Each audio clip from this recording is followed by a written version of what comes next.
आज मैं अपनी ऑडियंस को ये बताना चाहती हूँ कि आज हमारे साथ एजुकेशन फील्ड में बहुत ही लंबे समय से काम कर रहे 800 से ज़्यादा डॉक्टर्स और हज़ारों इंजीनियर्स इस समाज को देने वाले डॉक्टर एम के जिन सर हमारे साथ हैं, जिन्होंने फिलहाल ही जी और नीट की तैयारी करने के लिए स्टूडेंट्स के लिए एक कैंपस स्टार्ट किया है।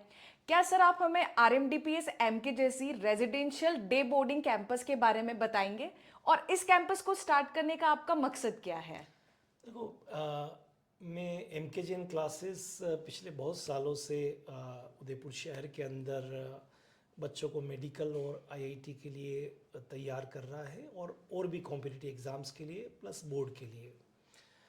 बट हमने जब इतने सालों से इन सब चीज़ों को एक साथ देखा और बहुत सारे बच्चों पे हमने रिसर्च की, तो हमें मालूम चला कि आज के बच्चे बहुत ज़्यादा टैलेंटेड हैं, मेहनत भी करना चाहते हैं, रिजल्ट भी लाना चाहते हैं, आगे भी बढ़ना चाहते हैं।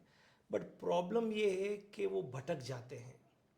तो मैंने इस रिसर्च के बाद ये कंक्लूड किया कि अगर ये भटकने के साधनों को रोक दिया जाए और बच्चों को जो वो करना चाहते हैं उस पर लगा दिया जाए, तो आई थिंक एक बेटर रिजल्ट आ सकता है, उनकी परफॉर्मेंस बेटर हो सकती है, उनके सपने पूरे हो सकते हैं और हम रिजल्ट को बहुत ज़्यादा इम्प्रूव कर सकते हैं। इन्हीं सब बातों को ध्यान में रखते हुए हमने R M D P S M के जैसी रेजिडेंशियल डे बोर्डिंग कैंपस को हमने स्टार्ट किया है, जहाँ पर जो बच्चे 11वीं 12वीं करना चाहते हैं उनको भी हम एडमिशन देंगे, लेकिन जो बच्चे अपनी 11वीं 12वीं के साथ में मेडिकल या फिर आईआईटी नीट और जी का एग्ज़ाम देना चाहते हैं उन बच्चों को भी हम यहाँ पर एडमिशन देंगे, उनको तैयार करेंगे। तो यहाँ की जो अगर मैं कंक्लूड करना चाहूँ और दो तीन स्पेशल चीज़ों को बताना चाहूँ तो बता सकता हूँ कि पहले तो हमने यहाँ पर डिस्ट्रक्शन, भटकने के जितने भी साधन हैं उनको रोकने की कोशिश की है। फॉर एग्ज़ाम्पल मोबाइल से बच्चों का जो है वो भटकाव हो सकता है। नंबर टू, दोस्तों के कारण हो सकता है। नंबर थ्री, अगर वो बहुत सारे शहर के बीच में क्राउड के बीच में जहाँ बहुत सारी फैसिलिटी है तो भी एक भटकाव हो सकता है। तो पहली बात तो हमने तय किया कि कैंपस ऐसा होना चाहिए, ऐसी जगह पे होना चाहिए उदयपुर शहर के, जो आइसोलेट हो, इनफैक्ट जिसके पास कोई बहुत ज़्यादा क्राउडी एरिया नहीं हो, पोल्यूशन फ्री हो, शांत वातावरण हो, बच्चों के भटकने का निकले या फिर अंदर जाए कोई साधन लेफ्ट राइट में हो ही नहीं। तो हमारा कैंपस, सबसे इम्पॉर्टेंट बात है कि ऐसी जगह पर ही सिचुएटेड है उदयपुर के अंदर, चित्रकूट नगर में, ईएसआई हॉस्पिटल के पास में, जहाँ पर ऐसे कोई भी भटकने के साधन नहीं है और बच्चा बिल्कुल उस कैंपस में आसानी से तैयारी कर सकता है। दूसरा हमारा इम्पोर्टेंट था कि आजकल के बच्चे तभी पढ़ सकते हैं जब उनको पढ़ाने वाले, उनके मेंटोर अगर 10 किलोमीटर चलने की ताकत रखते हैं तो वो बच्चा 2 किलोमीटर चलने की ताकत रखता है। तो हमने मेंटोरशिप को, हमारे फैकल्टी को और हमने जो हमारा चेक पोस्ट है उनको बहुत स्ट्रॉन्ग यहाँ बनाने की कोशिश की है, जिससे बच्चे की डे टू डे एक्टिविटीज़ को हम चेक कर सकें और उसमें जहाँ कहीं प्रॉब्लम है उसको हम जो है वो क्लेरिफाई कर सकें।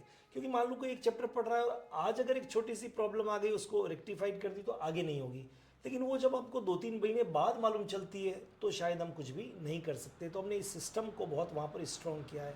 और तीसरी चीज़, जो बच्चे बाहर से आने वाले हैं तो हमने कहा स्कूल, कोचिंग और हॉस्टल अंडर वन रूफ उसको यहाँ पर मिल जाए, अच्छी से अच्छी फैसिलिटी मिल जाए। और बच्चे के साथ सुबह 8 बजे से रात को 10 बजे तक हम प्रॉपर एक टाइम टेबल, एक शेड्यूल के साथ में काम करेंगे, तो हम बेटर रिजल्ट दे पाएंगे, सोसाइटी को अच्छे दे पाएंगे, बच्चे दे पाएंगे, अच्छे नागरिक दे पाएंगे। और हमने केवल पढ़ाई पर ही फोकस नहीं किया है, बल्कि यहाँ पर हमारे पास इंडोर आउटडोर गेम्स, अभी हम सुविधाओं में बात करेंगे तब मैं आपको और बताता हूँ क्या क्या है, लेकिन होलिस्टिक डेवलपमेंट की हमने कल्पना की है कि जब बच्चा हमारे यहाँ पर आए तो सर्वगुण संपन्न बनकर अपने टारगेट जो लेके आया है उसमें उसको सक्सेस मिले, उसकी तरफ वो जाए। इस कल्पना के साथ में हमने इस एमर्स R M D P S M के जैसी residential and day boarding campus को हमने स्टार्ट किया है। सर एमर्स बैच में बच्चे एडमिशन कैसे ले सकते हैं? उसका क्या क्राइटेरिया रहेगा, क्या प्रोसेस रहेगा? देखिए, एम के जी एन क्लासेस के अलग अलग सेंटर है। किसी भी सेंटर पे एडमिशन लेने के लिए हमारे यहाँ पर 3 ही स्टेप होती है। नंबर वन, जब भी बच्चा हमारे किसी भी कैंपस में आएगा तो सबसे पहले उसको और उसके पेरेंट्स को एक इंक्वायरी फॉर्म को भरना है। ये इंक्वायरी फॉर्म प्राइमरी तरीके से हमको बताता है कि ये बच्चा किस में एडमिशन लेना चाहता है, इसका प्रीवियस रिकॉर्ड क्या है और परसेंटेज क्या है, आगे क्या करना है, और उसकी बेसिक इन्फॉर्मेशन उसके अंदर उसको फिल करनी पड़ती है। दूसरा जो स्टेप होता है वो होता है सीइंग इज़ बिलीविंग। हम अपने पूरे कैंपस को विजिट करवाते हैं, हम कैसा स्टडी मटेरियल देते हैं, क्या डीपीपी देते हैं, कैसे टेस्ट पेपर देते हैं, उन सब चीज़ों को एक बार देखें। सब तरह से हमारे पास क्या क्या फैसिलिटीज़ है, चाहे वो स्कूल की, कोचिंग की, हॉस्टल की, सारा एक हमारे जो काउंसलर होते हैं वो उसको पूरा विज़िट करवाते हैं। ये दूसरा है। और काउंसलर जो है उसके साथ बैठ के 1-to-1 बात भी करते हैं, इंक्लूडिंग मी, कि भाई ये जो सब्जेक्ट लेना चाहता है, कि वो बच्चा आता है कि मैं मेडिकल की तैयारी करना चाहता हूँ, पर क्यों, वाई, इसमें क्या क्या करना पड़ता है, आगे जाके क्या होगा। अगर उस बच्चे को ये सब कुछ मालूम होगा तो शायद वो अच्छा डिसीजन ले पाएगा। अदरवाइज नॉर्मली क्या होता है कि बिना काउंसलिंग के बच्चा सोच लेता है इसको डॉक्टर बनाना है, पापा जी सोच लेते हैं, मम्मी सोचती है, कुछ परिवार वाले कुछ और सोचते हैं, आसपास कुछ देख लिया, तो उससे उस बच्चे को कुछ समझ आता नहीं है और अल्टीमेटली वो डिप्रेशन में चला जाता है। तो हम ये काम बड़ा स्ट्रांगली करते हैं। इनफैक्ट मैं भी इस काम को एक एक घंटे में बच्चों को बताता हूँ कि देखो इसमें ये होगा, ऐसे करना पड़ेगा, ऐसा नहीं किया तो ये होगा, इतना टाइम देना पड़ेगा, क्या आप दे सकते हो। एक अच्छी सी ऑनेस्ट एडवाइस देने की हम कोशिश करते हैं। हमने अपने काउंसलर को भी यही कहा है कि किसी भी बच्चे को ज़बरदस्ती नहीं बल्कि एक ऑनेस्ट एडवाइस दीजिए। तो और हर पेरेंट्स को और बच्चे को कहता हूँ ये काउंसलिंग करवानी चाहिए। और तीसरा स्टेप पे वो बिल्कुल सिंपल सा है, अगर पेरेंट्स बच्चे सब सेटिस्फाई हो जाते हैं तो उनको जो जो फैसिलिटीज़ चाहिए, हमारा एडमिन ब्लॉक है, वहाँ पर जाके उनको फॉर्म को फिल करना है, फीस को डिपॉजिट करवाना है, उनको सारी इन्फॉर्मेशन मिल जाती है। ट्रांसपोर्ट फैसिलिटी चाहिए तो शहर के हर कोने से ट्रांसपोर्ट फैसिलिटीज़ है वो मिल जाती है उसको वहाँ पर। तो बाकी इन्फॉर्मेशन एक रेगुलर है जो हर इंस्टीट्यूट में होती है, हर स्कूल में होती है, वो काम वहाँ पर हो जाता है। हमारी तरफ से जो हमको स्टडी मटेरियल देना होता है, डीपीपी देनी होती है, बहुत सारी चीज़ें हम देते हैं, टेस्ट पेपर, ये सब चीज़ें हम एडमिशन के बाद ही हम उस बच्चे को देते हैं। तो ये एक सिंपल प्रोसेस है, बट इसमें जो सबसे इम्पॉर्टेंट प्रोसेस जो है वो सीइंग इज़ बिलीविंग, विजिट करना और बच्चे की काउंसलिंग, ये दो चीज़ ज़रूर करवानी चाहिए। तो आई थिंक बच्चा आगे अच्छी तरह से उस सब्जेक्ट में आगे बढ़ सकता है। सब बच्चे का एडमिशन तो कैंपस में हो गया, तो क्या अब आप हमें बताएंगे कि कैंपस में आने के बाद बच्चे का स्केड्यूल क्या रहेगा, पूरे दिन का क्या प्रोग्राम रहेगा? देखिए, एडमिशन होने के बाद में ये कोई टॉप सीक्रेट नहीं है कि हम क्या करेंगे, है ना, ये बिल्कुल ओपनली है। क्योंकि हमारे यहाँ दो तरह के बच्चे होंगे। एक बोर्ड की तैयारी वाले होंगे, नो डाउट, उनको 11th-12th बोर्ड ही करना है, सीबीएसई का, तो उनका समय कम होगा। और एक बोर्ड प्लस कॉम्पिटिटिव वाले होंगे, क्योंकि उन्होंने एक्स्ट्रा टारगेट लिया है इसलिए उनका समय ज़्यादा होगा। लेकिन हमारा चाहे बोर्ड वाला बच्चा हो चाहे कॉम्पिटिटिव वाला बच्चा हो, हमारा जो डे की स्टार्टिंग होती है वो 8:30 पर हमारी होगी। और 8:30 पर हम सबसे पहले 1 आवर के लिए हमारा एक प्रोग्राम चलता है, एलडी के, last day knowledge checking programme. तो बच्चे सब आते हैं, सबसे पहले हम 1 आवर उनकी चेकिंग करते हैं। कभी हम टेस्ट की तरह से, कभी हम उनको ओरल, कभी क्लासरूम में ग्रुप डिस्कशन, कभी क्विज के माध्यम से, कि बच्चों को जो हमने लास्ट डे पढ़ाया था उनको समझ में आया या नहीं आया। इसका पूरा एक रिकॉर्ड बनता है। तो आज की प्रॉब्लम को हम आज ही सॉल्व करने की कोशिश करते हैं ताकि वो मल्टीपल नहीं हो। उसके बाद में बच्चों का एक रूटीन होता है, रेगुलर क्लासरूम चलता है, क्लासरूम लेक्चर चलते हैं, हमारे फुल्ली लोडेड क्लासरूम है, स्मार्ट क्लासरूम है, वहाँ ये सब चलता है। क्लासरूम सेशन के बाद में चाहे वो बोर्ड वाला बच्चा हो चाहे वो कॉम्पिटिटिव वाला बच्चा हो, उसको एक आज जो पढ़ा है उसके ऊपर एक डीपीपी, डेली प्रैक्टिस प्रॉब्लम, उसको दी जाती है ताकि वो घर पर करे, राइट। उसके बाद बोर्ड वाला बच्चा नॉर्मली फ्री हो जाता है, लेकिन फ्री होने के बाद में वो प्रॉब्लम काउंटर पे जा सकता है कि अगर उसको कोई प्रॉब्लम है तो प्रॉब्लम काउंटर पे जाके अपनी प्रॉब्लम को सॉल्व कर दे, back to home. Day boarding वाला बच्चा है तो भी प्रॉब्लम काउंटर पे जाके जा सकता है। लेकिन जो लोग कॉम्पिटिटिव वाले हैं तो नो डाउट उनका टाइम थोड़ा ज़्यादा होता है, उनकी क्वेश्चंस की जो प्रैक्टिस है वो थोड़ा सा और ज़्यादा होता है। फिजिक्स, केमिस्ट्री, बायोलॉजी, मैथमेटिक्स की प्रॉब्लम काउंटर भी उनके लिए ज़्यादा लंबे समय तक चलते हैं। और उसके बाद उनकी भी डीपीपी एक अलग होती है। 15 डेज़ में हम उनका एक टेस्ट लेते हैं और बोर्ड वालों बच्चों का मंथली एक टेस्ट लेते हैं। तो ऐसा हमारा पूरा सिस्टम होता है। और जो हॉस्टलर्स होते हैं उनका हॉस्टल में जाने के बाद भी फिर इवनिंग में पढ़ने का पूरा शेड्यूल होता है। तो मॉर्निंग 8 o'clock से लगाकर जो हॉस्टलर है उसका तो 9 तक पूरा एक शेड्यूल होता है। जो डे बोर्डिंग वाले बच्चे हैं या जो बच्चे आके वापस जाएंगे घर पर अपने, उनका शेड्यूल एक पर्टिकुलर टाइम तक होता है। लेकिन सारा ही जो ये प्रोग्राम है वो टीचर्स के इन्विजिलेशन में होता है। पेनी निगाहें होती है, चेक पोस्ट होते हैं, चेकिंग पार्ट होता है।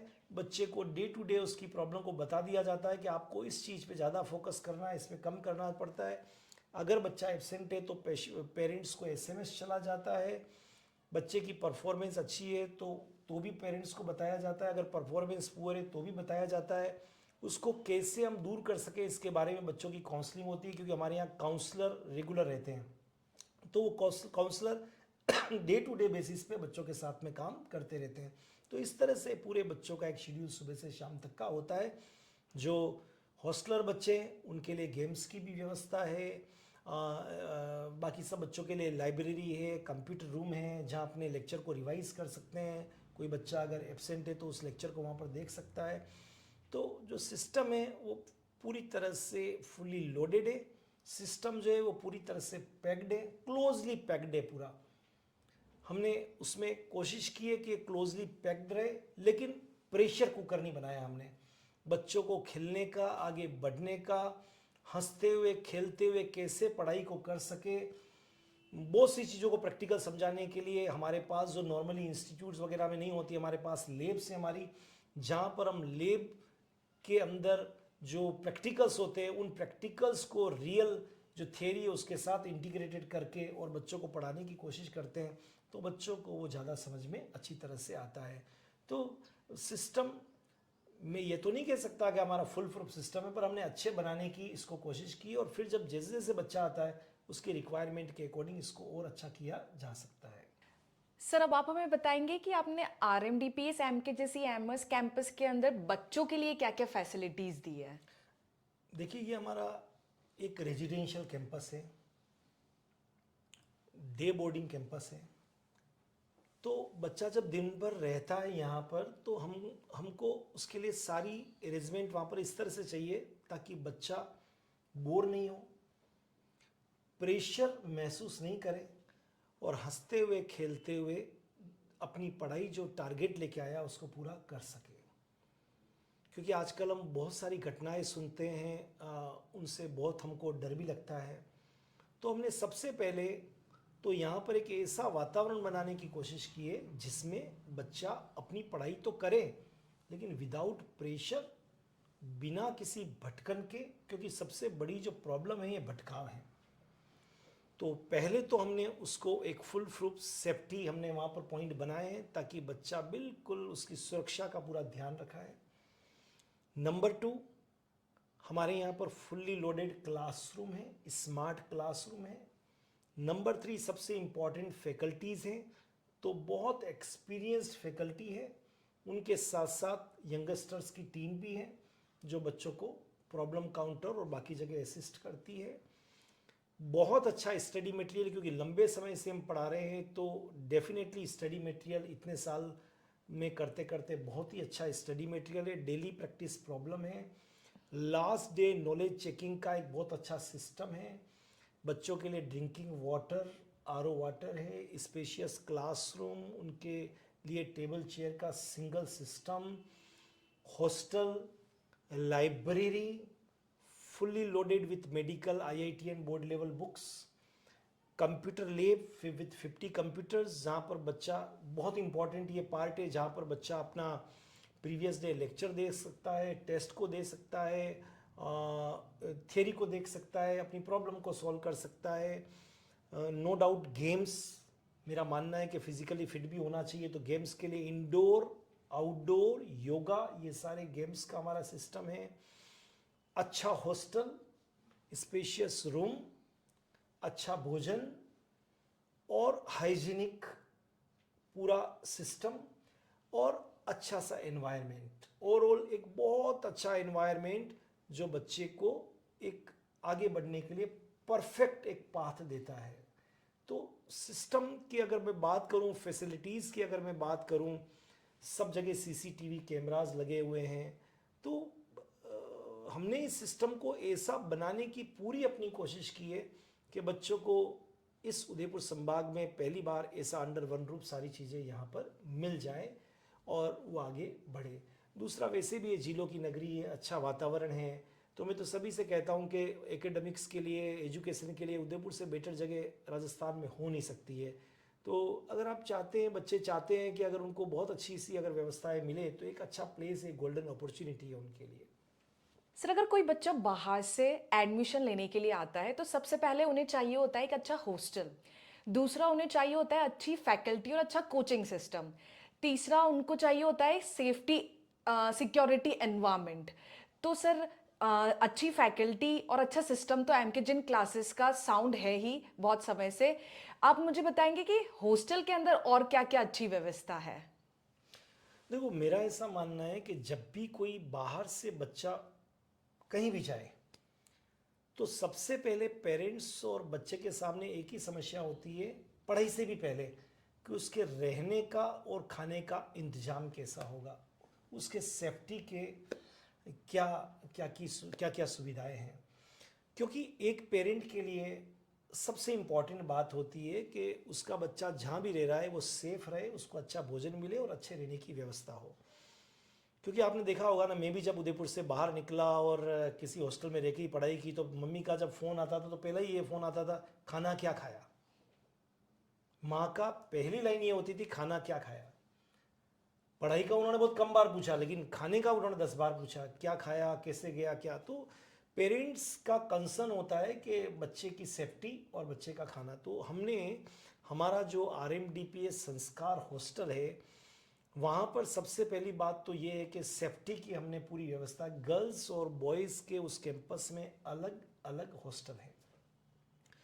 सारे रूम डबल बेडेड हैं, अटैच लेट बाथ हैं, नंबर 1। नंबर 2, वार्डन गर्ल्स और बॉयज़ हॉस्टल के लिए दोनों ही जगह वार्डन अलग अलग है, गार्ड्स की व्यवस्था है, सीसीटीवी कैमरा है कॉमन एरियाज़ के अंदर, और वहाँ पर हॉस्टल में काउंसलर भी रहते हैं।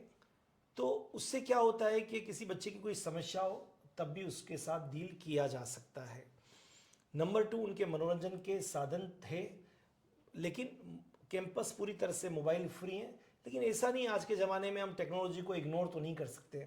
बच्चे को 30 मिनट्स के लिए मोबाइल दिया जाता है, कीपैड वाला, जिसमें वो अपने घर से बात कर ले, पेरेंट्स से, किसी से भी, ताकि होम अवे फ्रॉम होम वाली फीलिंग हो। बच्चा ऐसा भी नहीं कि बाहर से आया और होम सिकनेस से वापस चला जाए।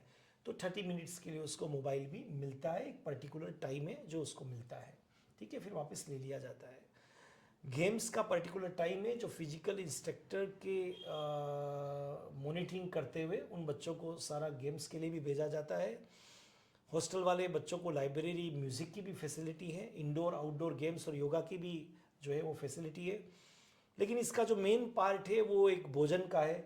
तो बहुत ही स्पेशियस पूरी मेस है, जहाँ पर हमने जो मेन्यू है वो इस तरह से डिज़ाइन किया है कि बच्चों को हेल्दी फूड मिले, विटामिन से भरपूर उनको खाना मिले, ताकि वो पढ़ाई अच्छी कर सके। क्योंकि कई बार जो बच्चे बाहर रहते हैं उनको खाना प्रॉपर नहीं मिल पाता है, तो डेफिनेटली उसके कारण वो पढ़ाई नहीं कर पाते। खास वजह तो रूट में जाने की तो कोई कोशिश करता ही नहीं है, बस कहते हैं बच्चा पढ़ नहीं रहा है। लेकिन हमने ऐसी व्यवस्था की कि उसको प्रॉपर खाना मिले, दूध के समय पे दूध मिले, चाय के समय पे चाय मिले, ब्रेकफास्ट के समय पे उसको ब्रेकफास्ट मिले, ब्रंच के समय पे ब्रंच मिले, इवन रात को सोते समय उसको मिल्क है तो मिल्क भी उसको मिले, और सब कुछ उसको भोजन के अगर हम व्यवस्था की बात करें तो उनमें हमने कहीं भी कोई कंप्रोमाइज़ नहीं किया है। ऑयली फूड नहीं मिले उसको, शुद्ध और सात्विक फूड मिले। वैसे भी आपने सुना होगा जैन इंस्टीट्यूट्स में ऐसी ये चीज़ें, इसके ऊपर ज़्यादा ध्यान दिया ही जाता है। तो कहीं हमने, अच्छा, इम्पोर्टेंट बात यह कि हम बच्चों के साथ ही रहते हैं, बच्चों के साथ ही खाते हैं, बच्चों के साथ ही खेलते हैं हमारे फैकल्टी और हमारे जो मेंटोरशिप और हमारे जो वार्डन है, और बच्चों के साथ ही बच्चों से, हाँ लेकिन बच्चों से पहले जागते हैं, बच्चों के बाद में सोते हैं। तो जो भी पेरेंट्स RMDPS MK जैसी संस्कार हॉस्टल में अपने बच्चों को भेजते हैं, तो पूरे ट्रस्ट कर सकते हैं कि यहाँ उनका बच्चा सेफ है, हैप्पी रहेगा, हेल्दी रहेगा, और उसमें यहाँ कोई गड़बड़ी होने की संभावना हमारे उस सिस्टम में मुझे नहीं लगता है। जो हमने कोशिश की है, फिर भी with time vary from student to student जो उसकी समस्या है उसके साथ डील करके उसको सही किया जा सकता है, नंबर 1। नंबर 2, लस ग्रीन पूरा जो है वो वहाँ का जो बिल्डिंग का पूरा एरिया है, तो जिससे बच्चा पोल्यूशन फ्री है, डॉक्टर की फैसिलिटी है, तो ये सब चीज़ें ऐसी हैं हमारे उस सिस्टम के अंदर जो बच्चों को पढ़ने का एक बहुत अच्छा वातावरण उपलब्ध कराती है। तो हमने इसको मैं कंक्लूड करना चाहूँ इसको, तो मैं यही कह सकता हूँ कि हमने इसको ऐसा बनाने की कोशिश की है कि जो बच्चे पेरेंट्स अपने बच्चों को जिस सपने के साथ हमारे हाथ में सौंप रहे हैं, हम उसकी तरफ एक सही रास्ते से उनको ले जा सके, उनको डेस्टिनेशन पे उनको पहुंचा सके। Thank you so much sir. आज हमने RMDPS MK जैसी रेजिडेंशियल डे बोर्डिंग कैंपस के बारे में डिटेल में डिस्कस किया।